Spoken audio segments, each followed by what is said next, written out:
Rosa, you're the wife, so from today you will live in this house and take care of Mom with me. That's right, you should take care of me. I'm weakened by the loss of my husband. If you resist, I'll make sure you and my son get divorced. Despite her supposed frailty from mourning her late husband, my mother-in-law spoke with surprising vigor. Normally, one might be shocked and disturbed by this situation, but I was completely calm. This was exactly as I had anticipated, and I had already been planning to distance myself from this family and making future plans with my sons. With a firm stance, I declared, "Then I'll quit being your daughter-in-law and claim $220,000. Dwayne and I will leave the house. If you are going to live with your mother, Louis, first make sure to pay me back half of the $200,000 I put down to buy this house." What? Furthermore, with the support of my sons, I resolved to teach this capricious family a lesson. I, Rosa Anderson, am a 45-year-old married woman of 20 years, balancing my career and parenting. I'm a working mother. My husband, Louis, had been a senior colleague when I was a new employee, teaching me how to work carefully. We had worked in the same department for 2 years, handling many projects together. When he was about to be transferred, I was scheduled to move to a nearby branch, but just before that, he made an unexpected confession. "Actually, from the first day you came to the company, I've always been interested in you, but seeing each other every day, I couldn't find the right moment to say it. Would you consider dating me?" Upon hearing his words, I hesitated for a moment. This was because of the several odd rumors I had heard about Louis over the past 2 years. According to his colleagues and close work friends, Louis had a very close relationship with his family, which sometimes gave others a sense of discomfort. Concerned about whether this mommy's boy relationship was truly harmless, I cautiously asked him about it. Louis, you live at your parents' home, right? If we date and I work late and come home late, you wouldn't be unhappy, right? And if we get married, there's no chance we would have to live with your parents, right?" To my casual inquiry, Louis responded with an unexpectedly pleased look. "Ah, does that mean you really understand my family situation? That makes me happy, but please don't worry. Even though I live at my parents' house, I have no intention of living with them even after we get married." Louis's response caught me by surprise. His words conveyed a clear vision for the future, which gradually alleviated my anxieties. I felt there was some misunderstanding there. However, at that time, I lacked the courage to correct him and ended up accepting the misunderstanding as a temporary basis in order to start our relationship. Although I agreed to the relationship reluctantly, once we actually started dating, I discovered that Louis was more wonderful than I had expected. There was no trace of him being a mommy's boy, and our relationship smoothly progressed into romance. About a year into our relationship, Louis surprised me with a marriage proposal, and we decided to get married.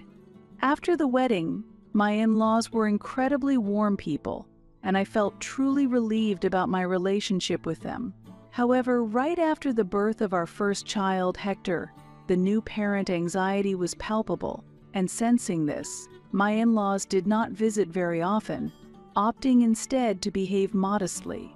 2 years after Hector's birth, when our second son, Dwayne, was born, there was a noticeable change in my in-laws' behavior. Their excitement increased, and their celebratory feelings for the children became even stronger. Despite this, I deeply respected my kind in-laws and harbored no grievances against them. Our daughter-in-law gave us 2 boys.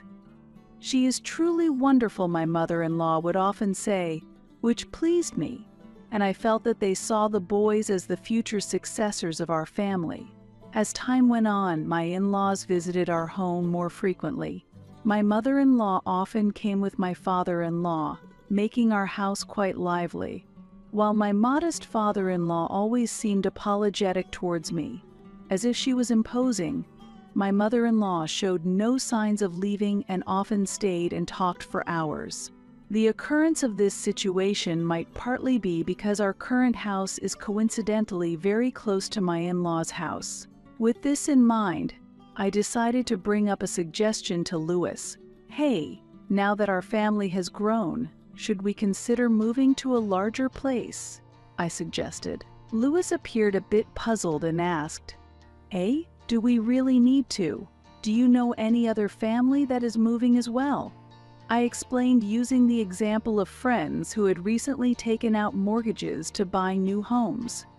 There's a good property in the new residential area in the neighboring town, and if we take out a 25-year mortgage, we can afford it, I continued. I expected him to be pleased with this suggestion, but Louis looked even more puzzled. Actually, I'm not good with taking out loans. I would consider it if I won the lottery and could pay for the house in cash, he replied. I was honestly surprised and somewhat dismayed by his unrealistic proposal, but the rent we're paying now is not much different from a mortgage payment, so I think it's ultimately more beneficial for us to own our home, I firmly argued. Despite that, his reaction was far from what I had hoped for, and he responded as if I was the villain forcing him into something. "Rosa, are you perhaps dissatisfied that our house is near my parents' home? Don't forget you are the precious wife who has given birth to the children who will carry on this family's future. That's why it's so important to get along well with my parents. Actually, we're still lucky because we're not living with them." Louis's words left me speechless, unable to find a reply. His parents visited our house frequently, but indeed, they never directly pressured me to respect the family. However, that one sentence from Louis felt like something inside me had broken. Taking advantage of my silence, Louis's attitude changed dramatically thereafter, and he often lashed out at me with harsh words. Each time, the atmosphere became even heavier. When my mother-in-law learned of this, she drastically changed her behavior and began to exert a clear pressure on me. I've been quiet until now, but I can't stand to see you talk down to Louis. From now on, I'll make sure you are properly educated as a daughter-in-law, so be prepared, she declared. From then on, my life became a series of torments, and Louis and his mother started treating me not as a family member but as if I were their property. She used the excuse of wanting to spend more time with her grandchildren to stay at our house almost every day, and her presence heavily weighed on my daily life. Furthermore, she made me prepare dinner, including for them, even though we were both working. Louis spent most of his time lying down under his mother's watchful eye, hardly helping with the housework.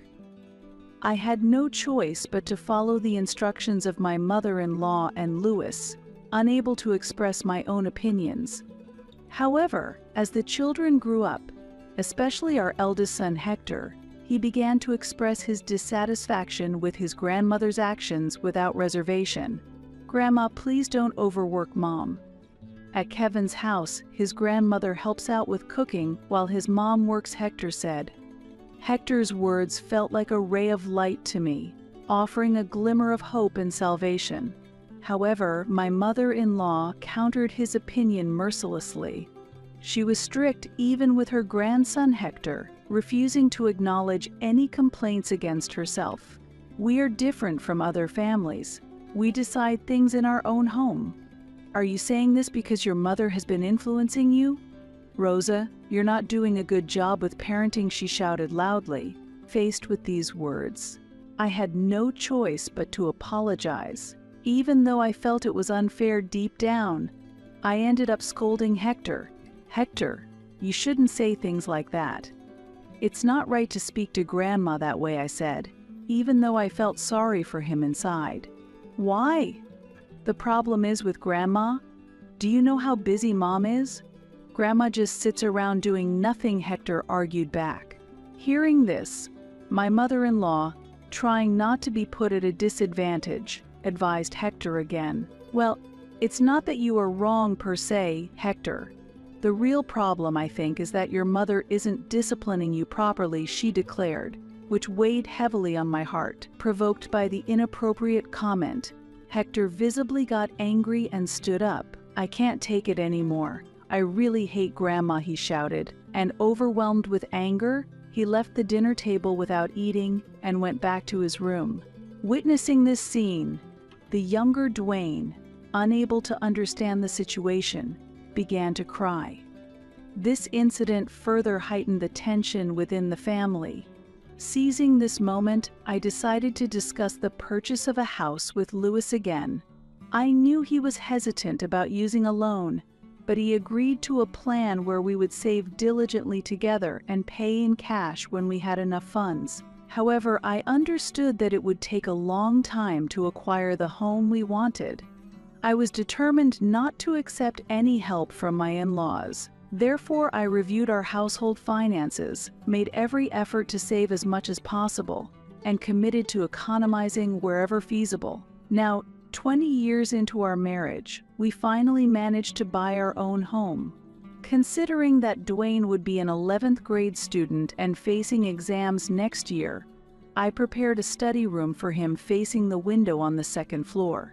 Meanwhile, Hector had started college and was living on his own, but we kept his room as it was so he could use it when he came home. With the purchase of our 4-bedroom house, we gained a spacious living environment including a master bedroom and a traditional European-style guest room. The new house is at a reasonable distance from my in-laws' house, which I hoped would reduce their frequent visits. However, the peaceful days I longed for were short-lived. Especially on weekends, the situation became unexpectedly complicated. Without consulting me, Louis would decide on his own to pick up his parents by car and invite them over to our house. As a result, my in-laws began visiting almost every weekend. This ongoing situation led me to question myself, why did we even bother buying our own home? Each time my mother-in-law visited, she would keenly inspect every corner of the new house. "Oh, what a lovely home. Louis really did well. You should be grateful to him," she would say. I could only manage a wry smile in response, barely mustering a yes. It seems my mother-in-law mistakenly believed the house was purchased solely with Louis's income. Meanwhile, every time my father-in-law visited, he appeared genuinely apologetic. "Rosa, I'm really sorry. It's regrettable that we invade your weekends like this," he would apologize. While he felt hesitant about the visits, my mother-in-law forcibly brought him along. This fact pained me, and it was hard to bear considering his feelings. "No, father-in-law, please don't hesitate on our account." "You're welcome anytime," I replied, but my mother-in-law would interrupt. "That's right. After all, this is your son and daughter-in-law's house, isn't it? So naturally, it's ours too," she boasted. Although I wanted to object inwardly, I couldn't openly dispute her in front of everyone, which made my father-in-law's consideration go unrewarded. Thus, my inability to speak my mind due to my mother-in-law's overbearing interference persisted for months. The stress from my intense work and the exhaustion from living frugally began to take a toll, and I started experiencing stomach pains, which cast a shadow over my daily life. Reaching my limit, I sought medical help at a gastroenterologist near my workplace and was diagnosed with a duodenal ulcer. Going forward, it was imperative for me to avoid stress as much as possible. After my medical appointment, as I was settling the payment, I unexpectedly ran into someone in the waiting room. "Father-in-law? Why are you here? This hospital is far from where you live." It turned out he was there for a gastroenterology consultation as well. After enduring years of stress and fatigue from my mother-in-law's pressure, my father-in-law had developed a stomach ulcer. However, he chose this distant hospital to avoid my mother-in-law finding out, as there was a risk he might be discovered if he went to a local hospital. "I see. I'm really worried about your health, father-in-law. Please take care not to overdo things." "Ah, thank you. Please keep this matter a secret from my wife and Louis." My father-in-law always did not want to bother others with his issues. Unaware of this, my mother-in-law continued to behave as she pleased. She began staying frequently in Hector's room, which she thought was unused. One day, when my mother-in-law visited, a large package arrived. Upon opening it, it was a karaoke set.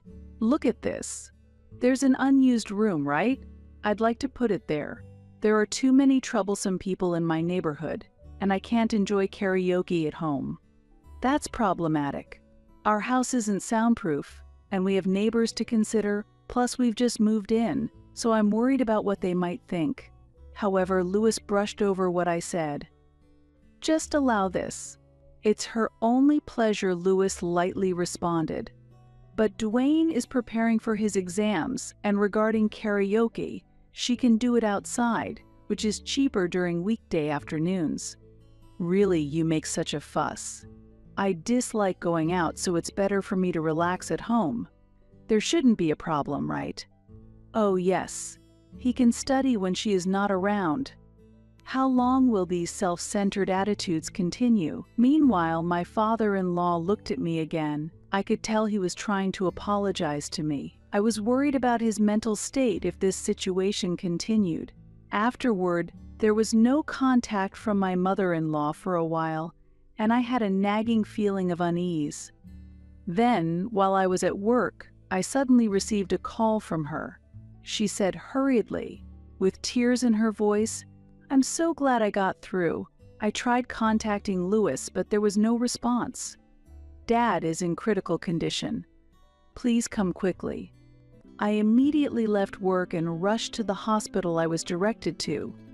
Louis managed to arrive just in time, but both were already in tears. My father-in-law had passed away just before I arrived. He had been suffering from late-stage stomach cancer, and the delayed diagnosis at an inadequately equipped clinic proved fatal. If only we had realized sooner. I couldn't stop my tears either. Afterwards, my mother-in-law seemed devastated, yet she came as if nothing had happened. At that moment, Louis made a shocking proposal without consulting me. "Rosa, you are the daughter-in-law, so from today you will live in this house and take care of Mom." "That's right, you should be the one taking care of me. I'm weakened by the loss of my husband.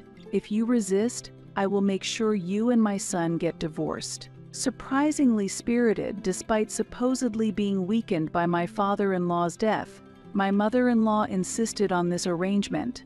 She presented a long list with detailed demands regarding living together. The list included care, household chores, and unreasonable demands. Normally, one might be shocked and disturbed by this situation, but I was completely calm. This was exactly as I had anticipated, and I had already been planning to distance myself from this family and making future plans with my sons.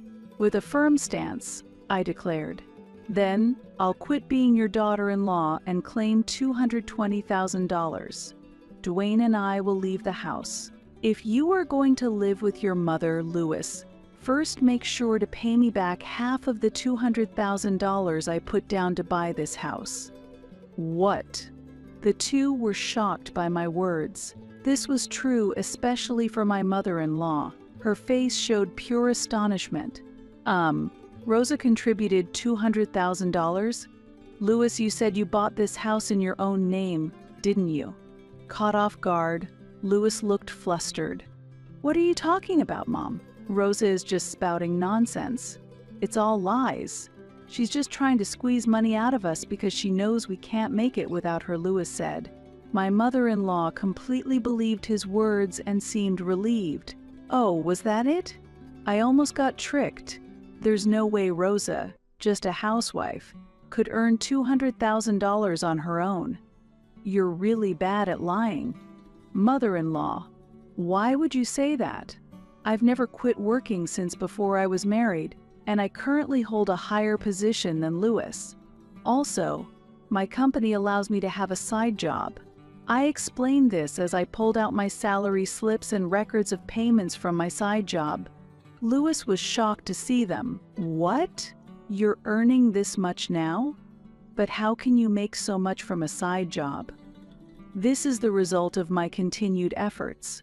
My income increased significantly while I was writing articles on saving and investing.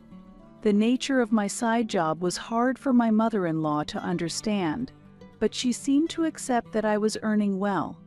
I see you're earning well, Rosa, but why do you need to pay so much money to move out? I don't see the necessity.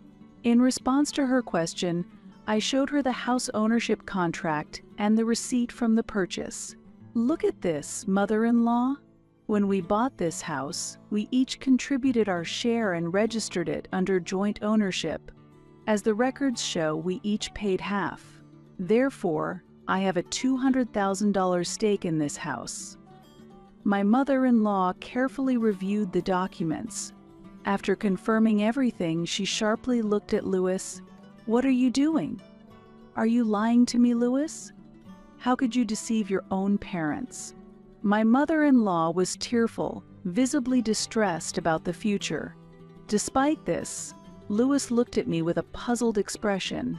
"Wait a minute. I also paid $200,000. My savings are depleted. How am I supposed to pay you such a large amount?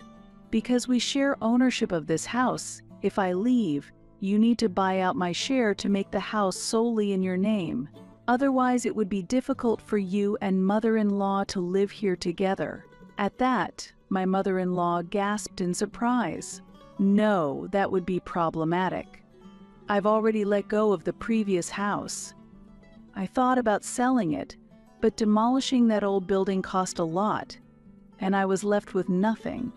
It would really be a problem if I couldn't live here." "Yes, you are free to leave, Rosa." "Wait, did you just say $220,000? What's the extra $20,000 for?" I couldn't help but laugh at the question. "That's a penalty for the money you embezzled, Louis?" "What? What are you talking about?" Louis looked shocked at my response. Just then, Hector, who had returned home for spring break, entered the room. "I'll take it from here, Dad." "What? What's going on? Hector, you're back and you didn't even say hello." "Dad, last year you were plotting an affair with a young woman, weren't you?" Louis unconsciously started to sweat as Hector brought this up. It was clear he knew something.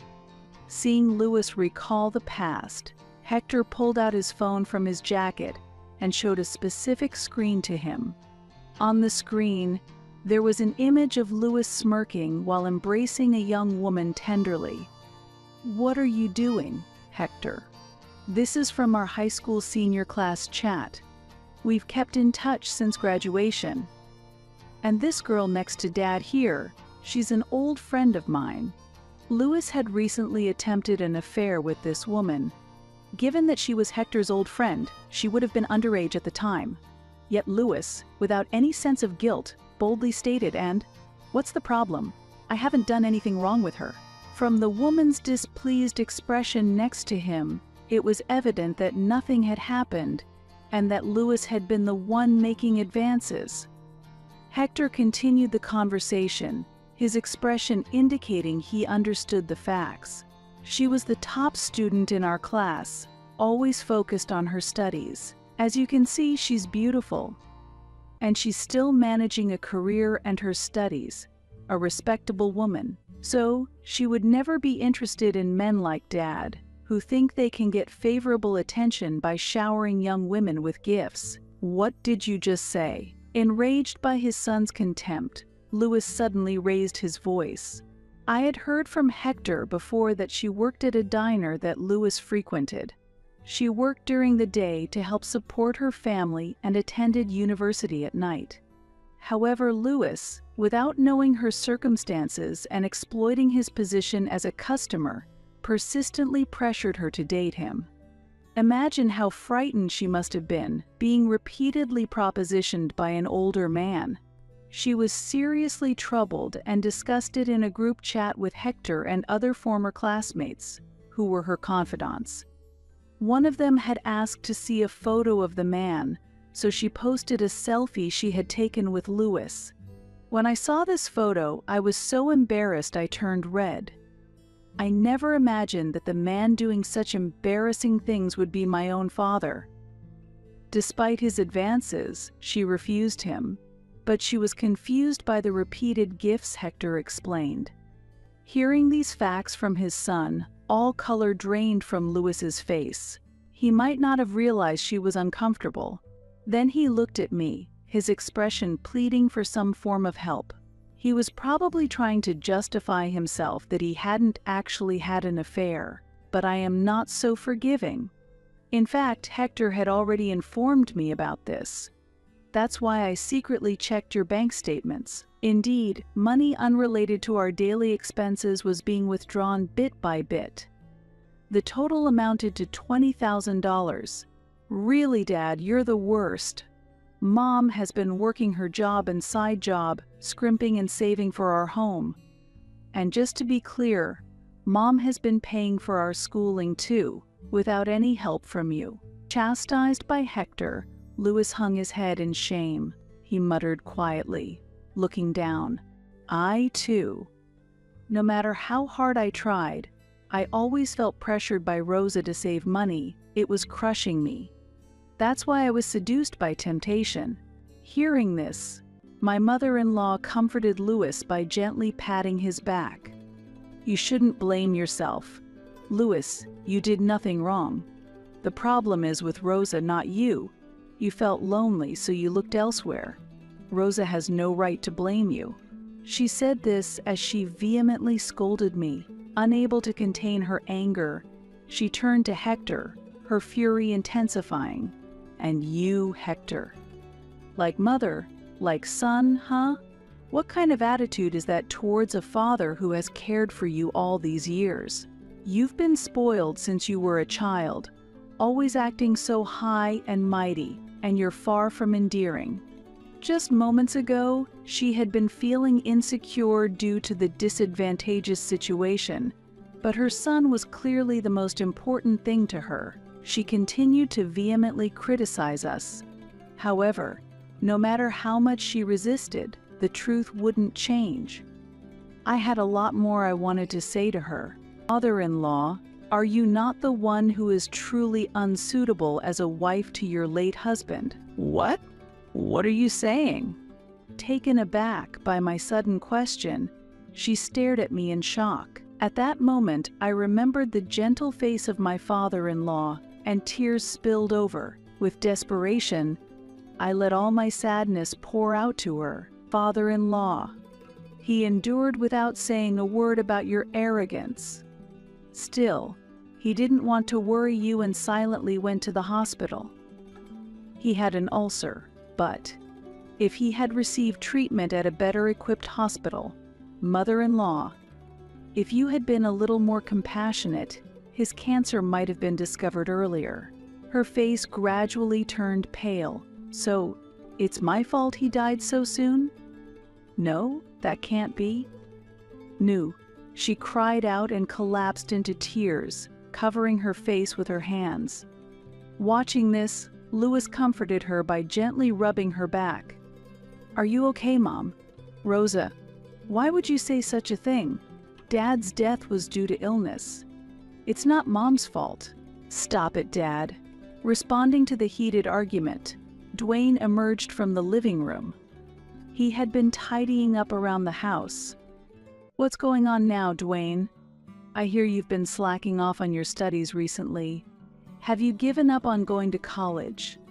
I haven't given up, but after finishing high school, I plan to work first before going to college.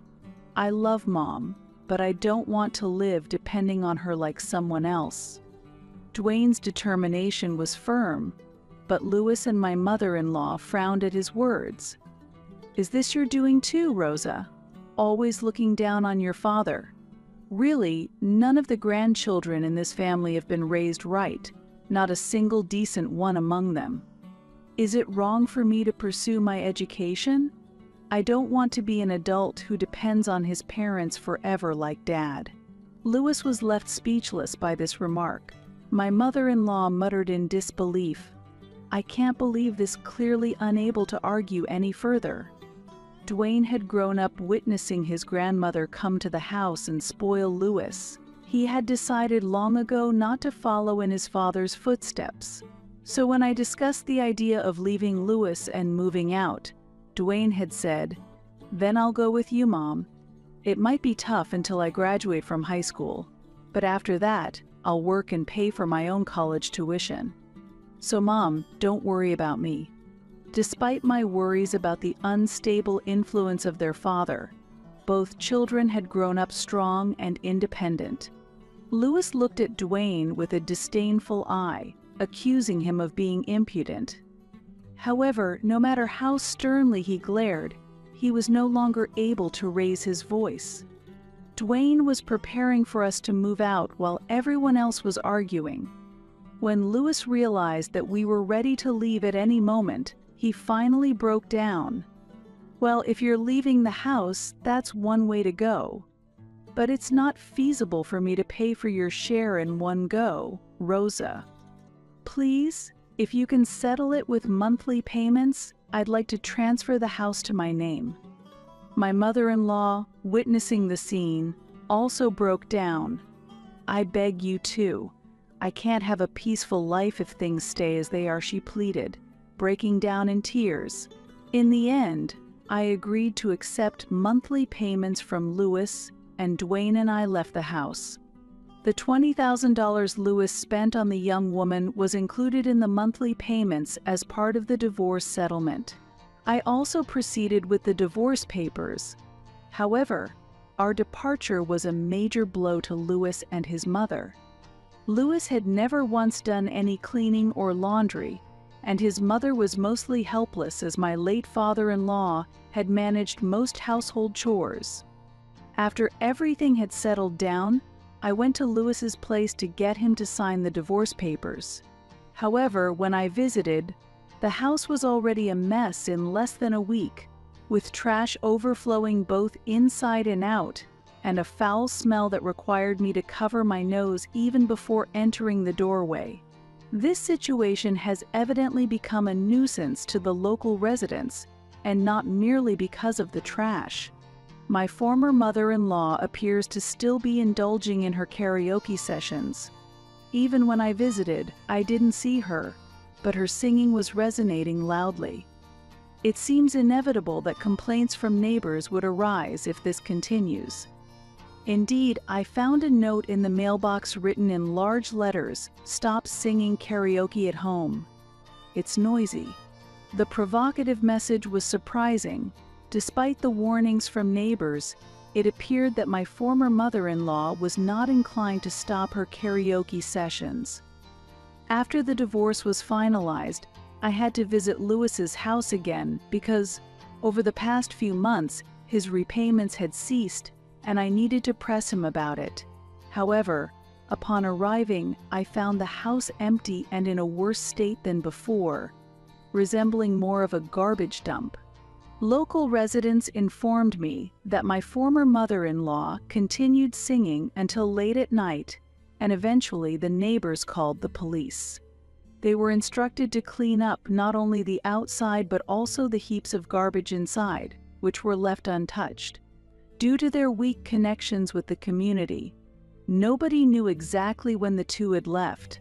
It was rumored in the neighborhood that they might have fled overnight to avoid paying for garbage removal or to dodge the police. Attempts to contact them were fruitless, suggesting that they might no longer be able to afford their cell phone bills. In an effort to prompt payment, I visited the branch where Louis had worked, only to discover that he had resigned about 6 months ago. Further investigation revealed that Louis had been involved in multiple break-ins and thefts and had been arrested for these crimes. However, the whereabouts of my former mother-in-law remained unknown. Recently, I spotted something resembling a makeshift hut made of cardboard by the river. At night, I could hear a woman singing loudly from it, which might be her. Still, it might be best to avoid further involvement with her. Ultimately, I decided to write off the payments from Louis. Hector, who is now in his senior year of college, has already secured a job and is currently focusing on part-time work. Hector has recently started dating a new girlfriend. She is the same woman Lewis once pursued, who was Hector's former classmate. She is a strong, independent person who always tries to solve problems on her own and strives not to burden her family. Hector apologized to her for the trouble his father caused her in the past. Perhaps it was his sincerity that attracted her. After graduating high school and starting work, Dwayne decided to enroll in the night university that Hector's girlfriend attends. Now that their parents have separated, he is eligible for financial support for his tuition, but he wishes to achieve as much as he can on his own. A few years later, Hector's wedding was set. He and his girlfriend have already built a good relationship, and she suggested we live together once they get married, but I declined.